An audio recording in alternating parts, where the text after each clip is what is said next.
Balikan natin ang kwento ng bayan. Pangalan ng Marcos may bahid ng laman. Anak ng diktador, ngayon ay hari. Pero ang nakaraan, di mababali. Bilyon ang nawala, bulsa'y lumobo. Habang ang masa gutom at labo-labo. Gintong panahon, yan ay katang isip. Kasaysayan di kayang ipaglipit. Koronang madumi, pera'y nawala. Tao'y umiiyak pero sila'y nagdiwang.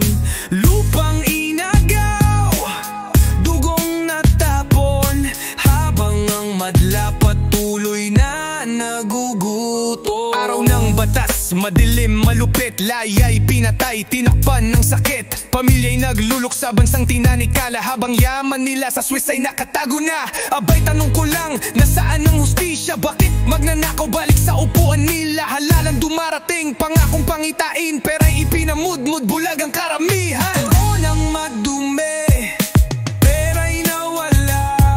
Tao'y umiiyak pero sila'y nagdiwang. Lupang inagaw, dugong natapon. Habang ang madla patuloy na nagugutom. Bago magpaloko, buksan ang mata, baluktot ang daan. Huwag mo nang daanan pa. Kasaysayan binura pero di malilimutan. Tayo ang sagot, tayo ang laban. Kaya taas kamao, isigaw ang tama. Di tayo papayag, di na paloloko pa. Tayo ang bayang tunay na may kapangyarihan, at hindi ang mga ganid sa kapangyarihan.